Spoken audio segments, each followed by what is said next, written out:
So hi everyone and welcome back. This is chapter number 10 of ICSE class 10 economics. Name of the chapter public revenue. तो इसमें हम लोग government के revenues को study करेंगे. Government के रेवेन्यूज कहाँ कहाँ से आते हैं उसको स्टडी डेप्थ में करेंगे. चलिए. तो सबसे पहली बात, what are the various sources. तो there are two important sources. सरकार दो तरीकों से इनकम कमाती है. Number one is tax and number two is non tax. तो आइए इनको डिटेल में देखते हैं. सबसे पहला, टैक्स क्या होता है. तो tax is a compulsory payment जो सिटीजन लोग सरकार को करते हैं. क्यों करते हैं?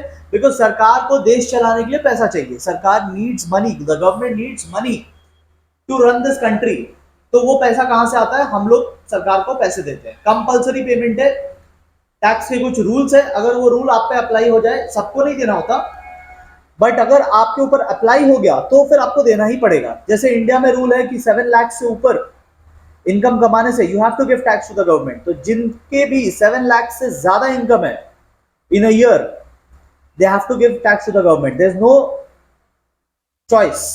ठीक है, you have to give it. ठीक है, तो it is a compulsory payment. देखो feature number one, it is a compulsory payment. अगर आप पे टैक्स का लॉ लग जाता है और आप पेमेंट नहीं करते हो तो आपको पनिशमेंट भी हो सकती है.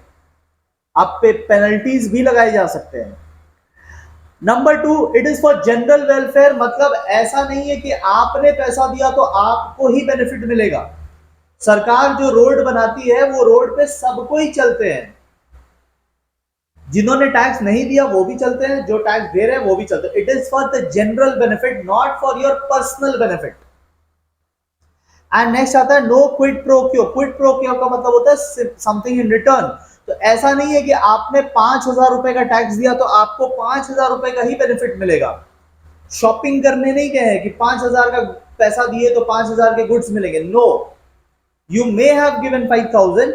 हो सकता है आपको जीरो का बेनिफिट मिले, हो सकता है आपको लाखों का भी बेनिफिट मिल जाए.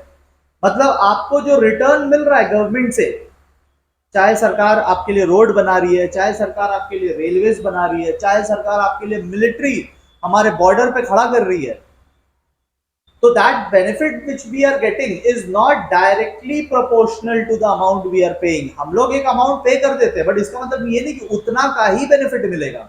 Benefit can be more, benefit can be less, there can be no benefit also. तो ये हो गया टैक्स का मतलब. अब टैक्स के अलावा भी सरकार का कुछ इनकम है, जैसे कमर्शियल रेवेन्यूज है. सरकार टैक्स के अलावा कुछ पैसे बिजनेस करके भी कमाती है.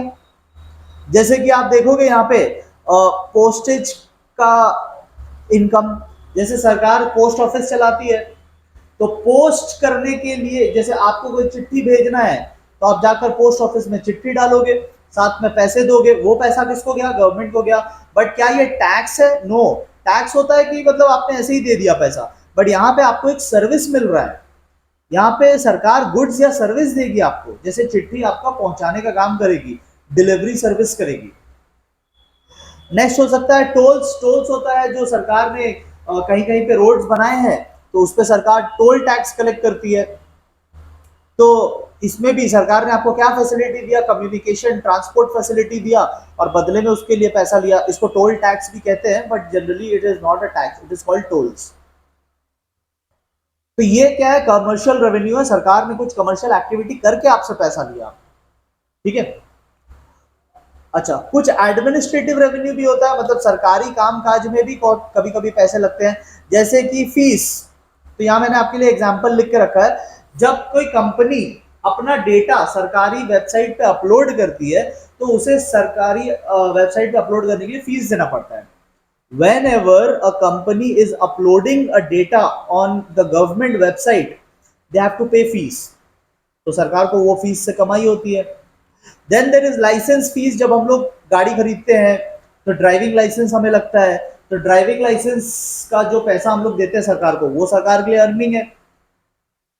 Special assessment. What is special assessment? देखो होता क्या है ना, हमारा घर मान लो गांव में है, ठीक है, और गांव में सरकार ने वहां पे एक रेलवे ट्रैक बिछा दिया, सरकार ने वहां पे एक हाईवे भी पास करवा दिया. तो ये जो रोडवेज, रेलवे सरकार हमारे घर के आसपास जो बना रही है, इससे हमारे प्रॉपर्टी का वैल्यू बढ़ जा रहा है. ठीक है, जहां डेवलपमेंट होता है वहां पे प्रॉपर्टीज की वैल्यू बढ़ जाते हैं. तो मैं तो बैठे बैठाए अमीर हो गया, मेरे घर के सामने से रेलवे ट्रैक्स बन गया, मेरे घर के दूसरे साइड से रोड बन गया, मैं तो बैठे बैठाए अमीर हो गया। फिर तो सरकार मुझे बोलेगी देखो आपको पैसे किसके वजह से मिले, हमने रोड बनाया। आपका प्रॉपर्टी का वैल्यू क्यों बढ़ा, क्योंकि हमने रेलवेज बनाए। तो आपका जो बेनिफिट हुआ ना, इसका थोड़ा सा हिस्सा आपको हमें देना पड़ेगा। तो government will take some part of it, because जो मेरा प्रॉपर्टी का वैल्यू बढ़ा है वो गवर्नमेंट के एक्टिविटीज के चलते बढ़ा है। तो government deserve some part of it, तो that is called special assessment. बाकी आप इसको पढ़ लेना, आपको समझ में आ जाएगा। Next, four features. Four features होता है जबरदस्ती कोई चीज ले लेना। ये कोर्ट के ऑर्डर पे होता है। जैसे अगर कोई फ्रॉड करके कंट्री से भाग जाए, बैंक में स्कैम करके कंट्री से भाग जाए, तो कोर्ट क्या करते हैं, कोर्ट ऑर्डर देते हैं कि भाई आदमी भाग गया ना, उसका प्रॉपर्टी तो इंडिया में है, कोर्ट बोलेगा यार उसका प्रॉपर्टी ले लो, सरकार ले लेगी। तो सरकार को वहां से भी इनकम हो सकता है, उसकी प्रॉपर्टी सरकार की प्रॉपर्टी होगी, सरकार उसकी प्रॉपर्टी को बेच देगी, ऑक्शन कर देगी, that's the income of the government. Estates, estates क्या होता है, तो जो लोग मर जाते हैं and they don't have any legal son या डॉटर, मतलब लोग जनरली मरते हैं तो उनका नेक्स्ट जनरेशन को प्रॉपर्टीज पास ऑन हो जाता है। बट ऐसे लोग जिनका कोई नहीं है, तो ऐसे लोगों की प्रॉपर्टी फिर कहां जाएगी, दैट्स अगेन गवर्नमेंट्स इनकम। तो इसको कहते हैं एस्टेट्स। इसके अलावा गिफ्ट्स एंड ग्रांट से भी सरकार को इनकम होती है। बहुत बार कुछ लोग सरकार को ग्रांट्स दे देते हैं। ग्रांट्स आर दोज मनी जो आपको कभी वापस नहीं चाहिए। देखो वापस चाहिए होगा तब तो लोन हो जाएगा, तो ये लोन नहीं है। Grants are those money which is given to the government and it is not expected to be taken back. जैसे सपोज अर्थक्वेक आ गया, छोटे से कंट्री में अर्थक्वेक आ गया, तो यूनाइटेड नेशन वालों ने ग्रांट्स दे दिया कि भाई तुम्हारे देश में बहुत बर्बादी हो गई है, लो थोड़ा सा पैसा लो और तरक्की करो। तो वो पैसा यूनाइटेड नेशन कभी वापस नहीं लेगा, दैट्स अ ग्रांट। ठीक है। नेक्स्ट आता है डेफिसिट बजट। अब इसमें क्या होता है ना, मैं आपको थोड़ा समझा देता हूं। इसमें क्या होता है, सरकार के जो एक्सपेंसेस है वो ग्रेटर हो जाते हैं सरकार के रेवेन्यू से। मतलब सरकार कमा रही है 100 रुपीज एंड सरकार स्पेंड कर रही है 150 रुपीज। अब आप बोलोगे ये कैसे पॉसिबल है, 100 कमा के 150, हाउ इज इट पॉसिबल? तो आपको न्यू नोट प्रिंट करना होगा। Government will have to issue new currency. Government 50 रुपए के नए करेंसी निकालेगी और उस नए करेंसी से खर्चे करेगी। तो गवर्नमेंट का इनकम भले ही 100 हो रहा था, गवर्नमेंट ने न्यू करेंसी प्रिंट करके अपना इनकम बढ़ा लिया। This is called deficit financing. ठीक है, this is called deficit financing. यहाँ पे लिखा नहीं है बट आप लिख सकते हैं, यहाँ पे नहीं लिखा है, आप लिख सकते हो। जब सरकार को शॉर्टेज हो जाता है ना, सरकार के खर्चे जब बहुत ज्यादा होते हैं और इनकम होता नहीं है, तो सरकार डेफिसिट फाइनेंसिंग कर लेती है, मतलब न्यू नोट्स प्रिंट कर लेती है। एंड लास्ट आता है फॉरेन एड। फॉरेन एड का मतलब है फॉरेन हेल्प। आप देखो यूक्रेन और रशिया में वॉर हो रहा है, काफी टाइम से हो रहा है, तो यूक्रेन को बहुत सारे यूरोपियन कंट्रीज हेल्प कर रहे हैं, उसको पैसे दे रहे हैं ताकि यूक्रेन वॉर लड़ता रहे। ठीक है, अब मैं पॉलिटिक्स में नहीं जाना चाहता बट जस्ट इकोनॉमिक्स बता रहा हूँ कि दिस इज हैपनिंग। तो फॉरेन से जो पैसा आता है तो दैट्स कॉल्ड फॉरेन एड। ये ग्रांट्स जैसा ही है, कुछ अलग इसमें बोलने का था नहीं बट बोल दिया। ठीक है, so let us continue now. अभी हम लोग direct tax and indirect tax को डिटेल में देखते हैं।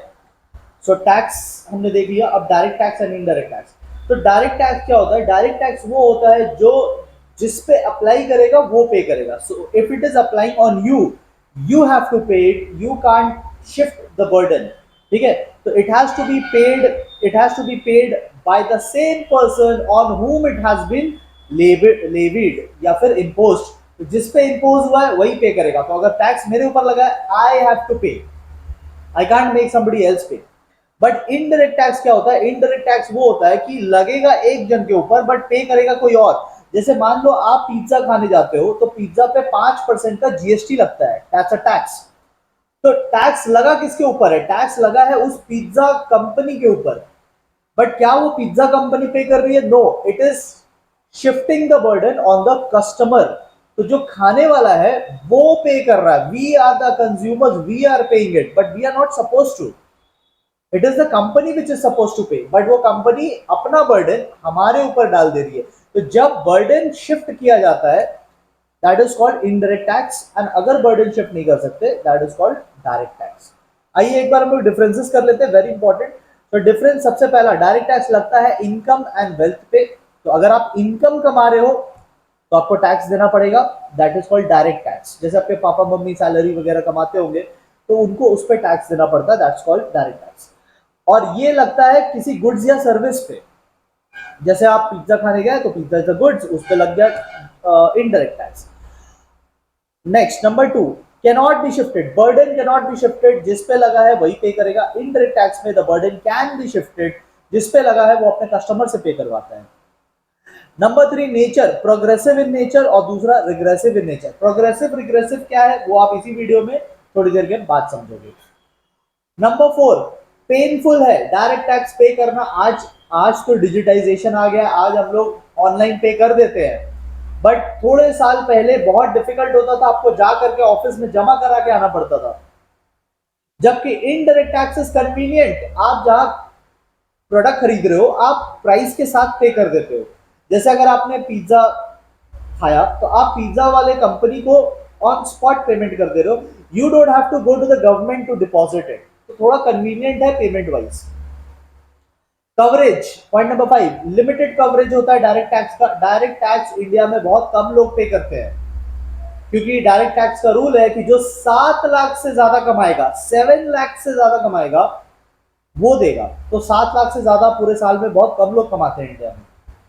और इनडायरेक्ट टैक्स जो है इसका कवरेज वाइड है, बिकॉज नो मैटर आप कितना कमा रहे हो, अगर आप जो प्रोडक्ट खरीद रहे हो, चाहे वो फोन खरीद रहे हो, चाहे वो आप खाना खरीद रहे हो, चाहे कुछ और दवाइयां खरीद रहे हो, आप कुछ भी खरीद रहे हैं, अगर उस पर जीएसटी लगता है तो आपको पे करना पड़ेगा, whether you are earning more than 7 lakhs और you are earning less, does not matter. For example आप देख सकते हैं, एग्जाम्पल हो गया इनकम टैक्स, इधर एग्जाम्पल हो गया जीएसटी। एनी 5 पॉइंट्स आपको करके रखना चाहिए। नेक्स्ट आ जाते हैं हम लोग merits and demerits of direct tax. एक बार देख लेते हैं मेरिट्स एंड डीमेरिट्स, यानी एडवांटेजेस एंड डिसएडवांटेजेस। पहला एडवांटेज, इकोनॉमिकल है। इकोनॉमिकल इसलिए क्योंकि जो ऑफिसर एक पर्सन से टैक्स कलेक्ट करने में फोकस कर रहा है, वही सेम ऑफिसर फिर दूसरे पर्सन से टैक्स कलेक्ट करेगा, वही सेम ऑफिसर फिर third person, so same officer can be used at different places. तो एक ही ऑफिसर से काफी काम चल रहा है। इनकम टैक्स में काफी सारे ऑफिसर्स है एंड वो लोग मल्टीपल लोगों से टैक्स कलेक्ट करते हैं, तो in that way you are saving cost. Equity, equity का मतलब होता है equality. Equality in the sense कि जो ज्यादा कमाएगा वो ज्यादा टैक्स देगा। जैसे इंडिया में जो 50 लाख कमा रहा है वो 30% टैक्स दे रहा है, जो 10 लाख कमा रहा है वो 10% टैक्स दे रहा है, जो 5 लाख कमा रहा है वो टैक्स ही नहीं दे रहा है। सो जो ज्यादा कमाएगा वो ज्यादा टैक्स देगा। तो बराबरी इस सेंस में हो कि people who are earning less will pay less, people who are earning more will pay more. ठीक है। सर्टेनिटी, सर्टेनिटी का पॉइंट देखो, सर्टेनिटी का पॉइंट ये बोलता है कि आपको सर्टेनिटी रहेगी इस बात की कि आपको टैक्स कितना देना है। जो सैलरी कमाते हैं, जो लोग सैलरी कमाते हैं उनको तो मालूम है ना पूरे साल में कितना सैलरी मिलेगा, तो उनको टैक्स कैलकुलेट पहले ही कर सकते हैं वो लोग। So they can be certain about the amount that they have to pay. कोई अनसर्टेनिटी नहीं है, कोई डाउट नहीं है, कोई कंफ्यूजन नहीं है। दे नो वेरी वेल कि उनका अगर सैलरी 1 लाख पर मंथ है तो साल में कितना होगा, 12 lakhs पर मंथ। तो 12 lakhs पे टैक्स कितना बनता है वो टैक्स रेट लगाएंगे, उनको पता चल जाएगा। So they can be very specific, उनको पता रहेगा, सर्टेनिटी के साथ पता रहेगा कि उनको पे कितना करना है। So it's very easy to calculate. Number 4, elastic. Elastic उसे बोलते हैं जो चेंज होता रहता है। ठीक है, इलास्टिक का मतलब जो चेंज हो जाए। So whenever government wants more money, government को जब देश चलाने के लिए ज्यादा पैसा लगेगा, गवर्नमेंट इस टैक्स को बढ़ा देगी and the government can earn more. तो चेंज कर सकते हैं इसको कभी भी। एंड आप यहां पे एक और पॉइंट कर सकते हो, civic consciousness, yes, very important. Since we are giving money to the government, we are paying taxes to the government, तो हमारा टैक्स का पैसा कहां लग रहा है, we are very much interested in that. ठीक है, we will take keen interest, we will take lot of interest in knowing कि हमारा टैक्स का पैसा लगा कहां। तो as a civic, as a civilian, we will be very conscious, we will be very aware कि सरकार कैसा काम कर रही है, क्योंकि हमारे पैसे से काम हो रहा है। तो जब हम लोग पैसा देते हैं तो हम लोग ये भी देखते हैं कि पैसा लग कहाँ रहा है। नेक्स्ट आते हैं डीमेरिट्स पे। डीमेरिट्स पे अनपॉपुलर, अनपॉपुलर मतलब नापसंद, पीपल डोंट लाइक इट, ठीक है, because you can't shift it ना। इनडायरेक्ट टैक्स में क्या आपके ऊपर लगा, आप शिफ्ट कर दो कस्टमर के ऊपर, बट डायरेक्ट टैक्स में you can't shift it, so therefore people don't like it. Next आता है inconvenient. I am telling you again, आज के डेट में we can make online payment, but आज से 15 इयर्स पहले ऑनलाइन पेमेंट नहीं होता था, तब लोगों को जा करके डिपॉजिट करना पड़ता था, it was too much of a headache, ठीक है। फिर अकाउंट्स मेंटेन करो, ठीक है, you had to maintain account, जैसा इनकम टैक्स वाले बोलेंगे, जैसा टैक्स अथॉरिटी बोलेगी वैसा अकाउंट मेंटेन करो, पेमेंट करो, हिसाब रखो, बहुत मतलब क्योस था इसमें। नेक्स्ट आता possibility of tax evasion. Evasion का मतलब होता है टैक्स की चोरी, टैक्स की थेफ्ट। तो देखो, जो सैलरी कमाता है वो तो चोरी नहीं कर पाएगा, क्योंकि सैलरी सैलरी कमाने वालों को टैक्स काट के पैसा दिया जाता है, बट जो बिजनेस वाले हैं वो अपना इनकम छुपा सकते हैं, ठीक है। वो बोलेंगे कि यार हमने तो कमाया नहीं, क्योंकि कौन देखने जा रहा है, सैलरी वाला तो नहीं बोल सकता ना, सैलरी वाला बोलेगा झूठ तो उसका एम्प्लॉयर बता देगा कि नहीं मैंने इसको सैलरी पे किया है, बट बिजनेस वाले का ना, if he wants he can try to save tax. Business वाले थोड़ा बहुत ये सब कर सकते हैं, ठीक है, करना नहीं चाहिए बट करते हैं कुछ लोग। नेक्स्ट आता है अनइकोनॉमिकल। तो अनइकोनॉमिकल किस सेंस में है, अनइकोनॉमिकल इस सेंस में है कि टैक्स कलेक्शन में पैसा बहुत खर्च हो जाता है सरकार का। जैसे बड़े बड़े बिजनेसमैन पैसा छुपाते हैं, सरकार उनके घर में रेड मारवाती है। अब रेड मारने के ऑफिसर्स जो जा रहे हैं फ्री में तो जा नहीं रहे, वो ऑफिसर अच्छा खासा सैलरी लेंगे, और हो सकता है कि ज्यादा कलेक्शन भी ना हो, तो you are spending too much on collecting and may be the collection amount is very small. तो uneconomical in that sense. And arbitrary मतलब कि जो इनकम टैक्स अथॉरिटीज है ना, वो आपसे टैक्स ले लेती है अपने मर्जी के हिसाब से, मतलब they will charge you according to the rule only, मतलब 10%, 20%, 30%, जितना भी वो ले सकते हैं, बट वो ये नहीं देखते कि आपकी पेइंग कैपेसिटी है या नहीं, आपकी एबिलिटी नहीं देखा जाता। सपोज एक पर्सन को 30% टैक्स देना है, सपोज, अब उस पर्सन के घर में कोई बीमार हो गया, उस पर्सन का हॉस्पिटल में खर्चा आ रहा है, बट सरकार ये सब देखेगी क्या, सरकार ये सब नहीं देखती, सरकार बोलती है भाई मेरा टैक्स दो, 30% लाओ। Government is not seeing that the person is in trouble, the person is paying hospital bills. तो आप पे कर पाओगे या नहीं सरकार को उसका मतलब नहीं है, सरकार ने देख लिया कि आप ज्यादा कमा रहे हो, बस पैसा दो, आपका कहाँ खर्चा हो रहा है सरकार इज नॉट इंटरेस्टेड, तो दैट्स अ प्रॉब्लम। तो ये डीमेरिट हो गया। आइए अब हम लोग मेरिट्स ऑफ इनडायरेक्ट टैक्स करते हैं और फिर डीमेरिट्स भी करेंगे। सो मेरिट है कि ये कन्वीनियंट टू पे है, क्योंकि आप प्राइस के साथ ही पे कर देते हो। जब आप पिज्जा खरीदते हो देखते हो बिल में 5% जुड़ा हुआ आता है, when you buy pizza from any place, any restaurant, तो बिल में ही एडेड रहता है, तो you don't have to go somewhere else to pay, you don't have to go to the government, आप प्राइस के साथ ही पे कर देते हो, तो it is very convenient. Wide coverage because everyone is paying it, आपकी इनकम 7 लाख हो या 7 लाख से बिलो हो, does not matter, indirect tax has to be paid by everyone. तो अगर आप वो प्रोडक्ट खरीद रहे हैं जिसपे जीएसटी लगा है, यू हैव टू पे। Equity, equity in the sense यहाँ पे कि जो महंगे गुड्स होते हैं उस पे ज्यादा टैक्स लगता है, और जो सस्ते गुड्स होते हैं उस पे कम टैक्स लगता है, ठीक है, जनरली, ठीक है, there can be exceptions but general बात कर रहे हैं। Elastic, again elastic in the sense change हो सकता है, इलास्टिक का मतलब चेंज, इन इलास्टिक का मतलब नो चेंज या लेस चेंज, इलास्टिक का मतलब चेंज हो सकता है। तो सरकार यहाँ पे भी टैक्स कलेक्शन बढ़ा सकती है। जो गुड्स पब्लिक ज्यादा खरीदती है, जैसे ये सब हो गया ऑयल, शुगर एक्सेट्रा, तो ऑयल, शुगर ये सब तो हर घर में आता है, इनकी डिमांड क्या होती है, इन इलास्टिक। इन इलास्टिक मतलब it will not change, they don't change. तो सरकार को पता है यार चीनी और ऑयल ये सब तो सभी खरीदेंगे, तो whenever the government will want more money, whenever the government will want change, government इनका टैक्स बढ़ा देगी और इससे टैक्स कलेक्शन बढ़ जाएगा गवर्नमेंट का।